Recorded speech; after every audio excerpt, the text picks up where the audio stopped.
So here is the message that if I were you, I would teach to your followers. You should stand up proud, yet humble when you preach. Ask them about the universe. How did it become? Did it create itself like a do-it-yourself kit on an IKEA shelf? The Big Bang, they say. Well, who banged the Big Bang? Who made the oceans, the mountains, the rain, the grass, and the sand? As humans, we're rational, logical, and use our common sense. The idea that nothing makes something is as crazy as saying Obama is Mike Pence. Come on now. Be true to yourself. Stop saying you're an atheist and claim that you're a realist, but logic you defy. Use your God-given faculties with no bias and submit to God before you die.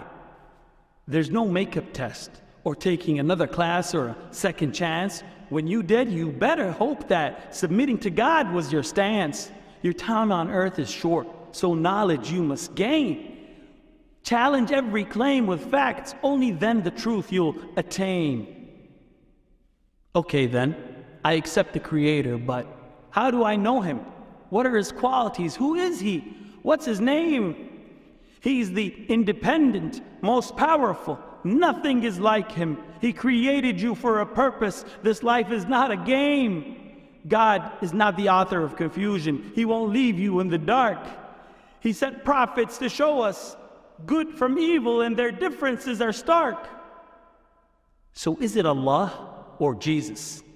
Now that's a good question you might ask.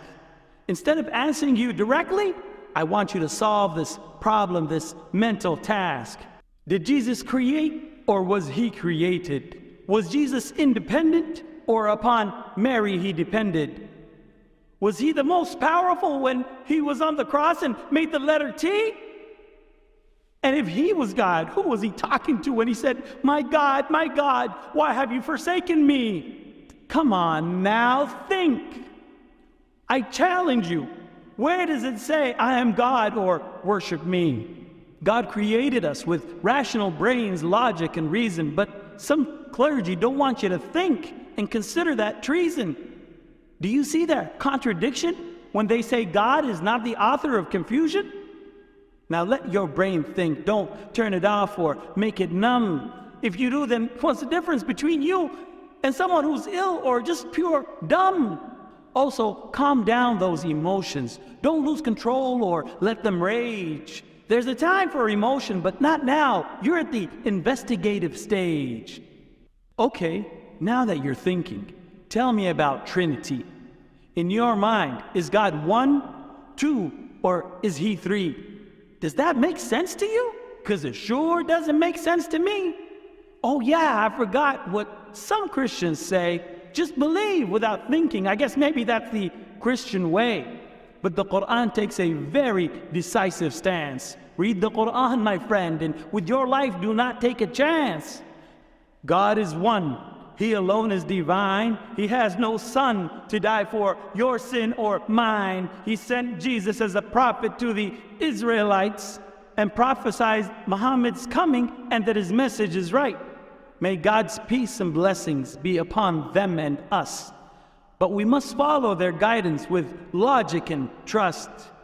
O followers of Tate, listen to these words to the end and join the millions who accept Islam and make it a trend. I pray for your guidance to God's true final message.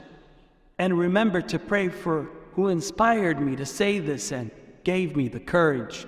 May God free my brother Andrew and the three that are with him. And exoneration, only Allah can give him. Peace. Assalamu alaikum.